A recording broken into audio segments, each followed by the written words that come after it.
Hello, today's video we have the following content. Exploded Guo Yuxin's two husbands clash. Wang Kaimu and Wang Haowen's new dramas clash. The year-end short drama scene explodes. The year-end short drama scene is as lively as the Spring Festival travel rush. It's not about who's had another scandal, nor who's announced a relationship, but rather Guo Yuxin, who has been hailed by netizens as the most adept at stealing husbands this year. On one side is Dr. Kiao, I want to help you collect rent, and on the other is Hello, Mr. Ki. Both new dramas are released simultaneously, featuring two male leads competing against each other, and at the center of the storm is still her. Viewers of short dramas have been saying the same thing these past 2 weeks. The hottest topic in short dramas this year isn't who's more handsome, but who's more like us. Mortgages, overtime, anxieties about marriage and childbirth, these real-life issues are finally no longer glossed over by unrealistic domineering CEO tropes. In Dr. Kiao, the daily interactions between landlords and tenants resonate with the realities of renting. Mr. Ki, on the other hand, wraps the struggles of working women in a sweet romance, seemingly sugary but actually cutting to the bone. Viewers were simultaneously enjoying the sweet moments while calculating social security, rent, and baby formula costs in the comments, a first for short dramas, making viewers laugh and break down their defenses. The most interesting aspect was the ex-husband showdown between the two dramas. One featured Haowen from Dr. Kiao, I want to help you collect rent, and the other Chen from Hello, Mr. Ki. The same group of viewers, who were just cheering for the romance and Please Tell Me If You're Having a Heartbeat and In the Summer of August, were now forced to take sides. Male lead fans, CP fans, and career fans argued fiercely in the comments. This is the true real-life feel of short dramas. Dr. Kiao, I want to help you collect rent immediately shattered the traditional domineering CEO trope. Haowen is a surgical god on the operating table, his white coat practically glowing, but once he takes off his uniform, he pulls out not luxury car keys, but a copy of a 30-year guide to surviving a mortgage. He's not a CEO, but an ordinary person burdened by both medical insurance and a mortgage. He would stare blankly at his bills late at night, torn between housing prices and his conscience. At that moment, the audience wasn't watching an idol, but themselves. Hello, Mr. Ki takes a different path. Chen remains an elite CEO on the surface, but the series doesn't keep him aloof. Instead, it constantly dismantles his success. He understands the rules of capital, but not emotional resonance. He can negotiate mergers and acquisitions, but can't handle intimate relationships. The female lead, played by Guo Yuxin, is no longer someone to be saved, but someone who constantly questions him, what do you really want? Thus, a peculiar phenomenon occurred for the first time in the short drama. Viewers no longer just chose the male lead, but began to choose a lifestyle. Do you want Haowen to share the mortgage, or Chen to conquer the workplace together? You're not shipping love, you're shipping the future. Ultimately, this battle between two husbands isn't about who wins or loses. The real winner is Guo Yuxin. She pulled the short drama back from satisfying the audience to reflecting reality. Instead, it gradually pulls him down from his pedestal and throws him into the real-life battlefield of the workplace. Chen isn't incapable of love, rather, he's too accustomed to measuring everything by efficiency and return on investment. He can make decisions on projects in 3 minutes, yet repeatedly falters in relationships. He can accurately predict the market, but fails to understand the emotions behind the other person's silence. The most ruthless aspect of Hello, Mr. Ki lies in this. It doesn't portray the domineering CEO as a savior, but rather as someone who needs to be educated. The female lead, played by Guo Yuxin, is no longer the healing tool of traditional sweet romance dramas. She doesn't rely on forbearance or concessions, but repeatedly lays the issues bare. I understand you're busy, but you can't only respect me when you're free. You can be away from me, but you can't let me bear all the consequences alone.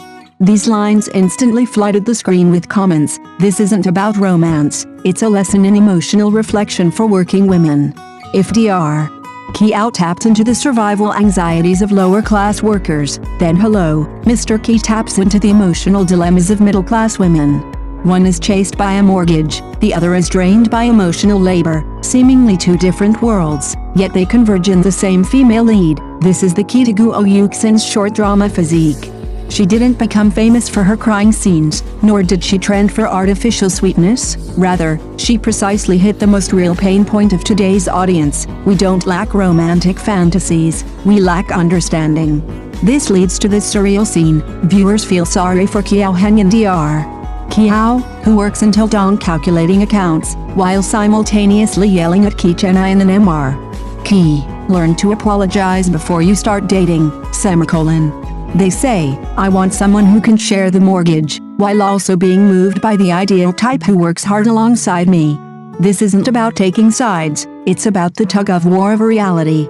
When short dramas begin to discuss mortgages, paychecks, emotional value, and relationship boundaries, they've already subtly crossed the line, beyond the cliches, beyond the sweet moments, directly into the lives of the audience.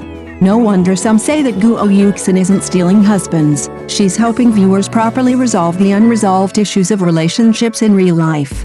What truly resonates with viewers isn't their ability, but rather the fact that they were finally pulled back to reality.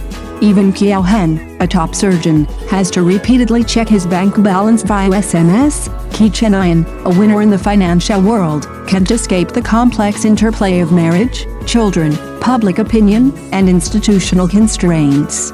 While the two dramas seem to follow the paths of down-to-earth life and urban fairy tale, their ultimate conclusions are remarkably similar. Adult love is never just a matter between two people, but rather a synergy of an entire survival system. This is precisely why Guo Yuxin's character feels so significant. She's not a lucky one favored by fate, but an ordinary woman constantly making choices in the cracks of reality. Should she compromise? Should she endure? Should she shoulder the risks herself? Every hesitation, every calculation she makes is closer to real life than simply acting impulsively for love. In Dr.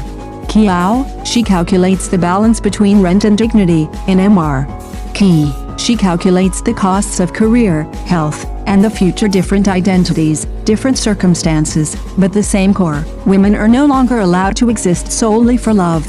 Thus, viewers began to see a rare maturity in these short dramas. Love is not about salvation, but negotiation. Marriage is not about destination, but shared risk. A man's reliability is not reflected in vows, but in his willingness to engage with the problem itself. When Chen is willing to fight against the system, bear public opinion, and relinquish some power for Yuli, viewers are moved. When Haowen maintains his principles despite financial difficulties and doesn't transfer the pressure to his partner, viewers nod in approval. This isn't because they are perfect, but because they have finally learned to stand on the same side as reality. It is precisely this down-to-earth feel that allows these two dramas to stand out in the year-end short drama battle. They no longer rush to create thrills, but choose to lay out life first before discussing romance. That's why some people lament, today's audiences are no longer buying into the domineering CEO redemption trope. What audiences want to see is whether love can withstand real-world challenges like mortgages, KPIs, maternity leave, and workplace prejudice. And the answer might lie in the conclusion both shows share. Love doesn't have to be grand, but it must be real. Men don't have to be perfect, but they must be responsible. And women don't need to be saved. They are already at the center of life no matter how sweet a short drama is. The backdrop is always housing prices, overtime work, and identity anxiety. This year, the hottest discussion in the short drama market isn't who's more handsome, but rather why are there so many working-class characters in short dramas? And why marriage and childbirth have become unavoidable plot points for the female lead. While viewers say they were satisfied with the real thing, they meticulously analyze the real-life situations of the two couples in the comments, discussing workplace bullying, the pressure of marriage and childbirth, and the difficulties of renting. This trend of using sweet romance to address issues has slowly become the new normal for short dramas. Thank you for watching the video. If this is your first time watching a video, please subscribe to the channel, like and leave your comments to help us develop your channel.